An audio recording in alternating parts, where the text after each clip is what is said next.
everyone. Avevekuve. This one is Amebo Avevekuve. This video is Ameboish video.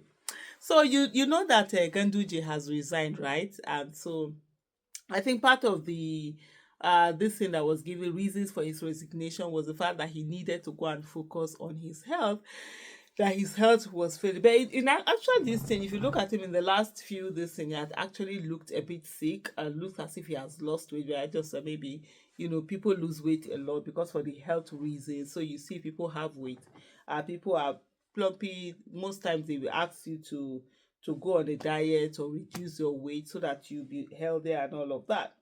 So Mr. Peter Obi did a particular, he did a tweet, and in the tweet, so he commended what do you call it now? He commended Ganduje for the fact that he had the decency to resign when he felt that he didn't have the capacity for him to be able to carry on the duties and everything attached to being a chairman of a party, and so due to ill health he has resigned. So and then he was calling on other people too who are in the same position of leadership, whose age or sickness has impaired them from being able to actively give their all, to also resign. But I'm just going to read this thing, and a lot of people were like, oh no, you know what you're saying, you're just like, it's just like, say something but you know say something, but you know before my mouth to go here say Tinubu rig election. uh he said Ganduje's timely challenge to leaders.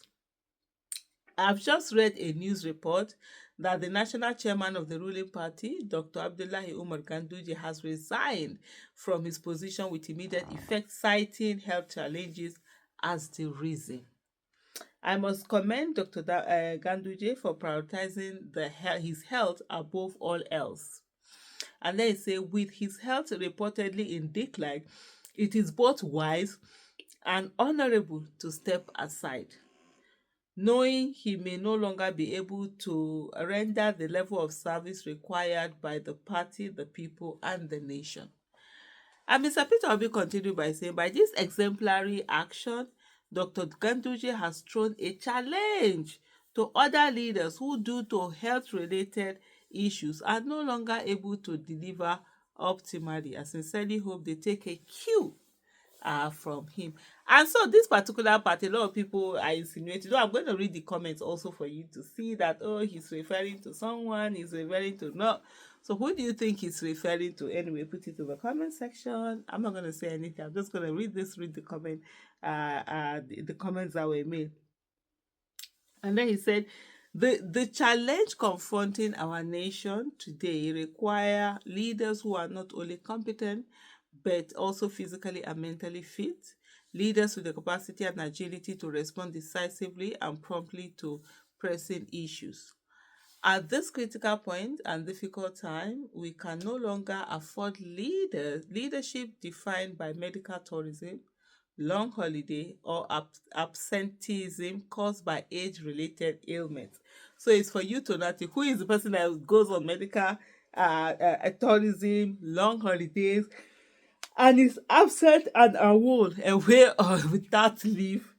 Uh, anyway, like I said, these things are taking a serious toll on our development. May God Almighty grant Dr. Ganduje a peaceful and fulfilling retirement. Indeed, a new Nigeria is possible. So when this came out, when Peter Obi wrote this, and there were some people who were of the opinion that Peter Obi should not be praising someone like Ganduje, or saying that the action he took was honorable and all of that, saying that his, how do I put it now, looking at his antecedent and his history of alleged corruption and all of that. I remember Ganduje, when he was governor of Kano State during his first tenure, he was actually, filmed, recorded stuffing dollars that had been given to him for bribe into his, Babariga.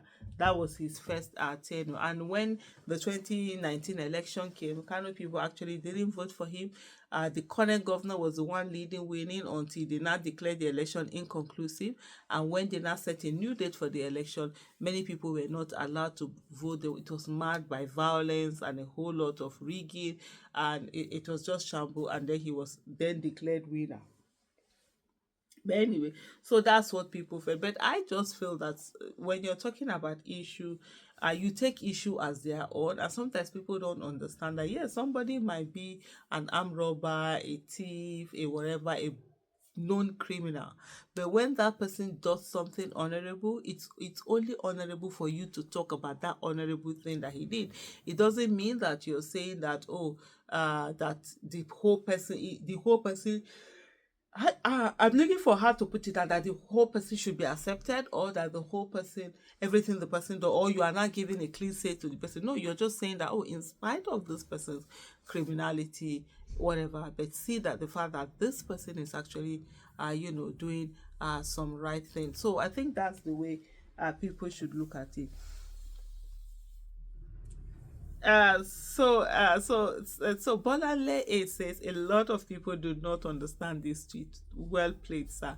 So the tweet, of course, it's sarcasm of the highest order.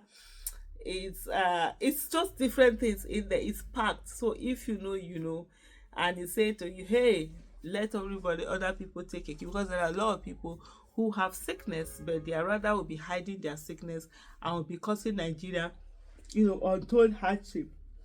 Then Sarah Ibrahim said, well played. And then Lamin Chimalia says, I feel your sob, my president. Okay, someone went on to list some diseases and all of that. Matthew says this is a subtle message for Northerners. If this man ever get to power, he will show his true tribal color to the North. You can hail him as much as you like. It's your choice. So I don't even understand what Matthew mean by this. So what's the tribal this thing in it? He said someone is sick. Okay, well done. You are sick. You resign. Calling on other people too who are sick, they should have the honor to resign. So how is that being done? Then someone called Bashir Ahmed then says, you know what you did. Uh, then okay, this is what I explained earlier.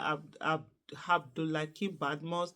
This is one that said the same Ganduje way we all watch pocketing dollar. Now you they write episode on top. So we know they your party now for you. So this person obviously missed the whole message. He didn't connect that he was using that to send message.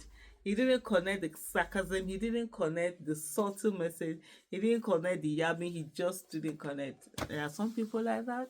They don't get it. But hey, Peter Obi said what he said. Thank you for watching. Bye.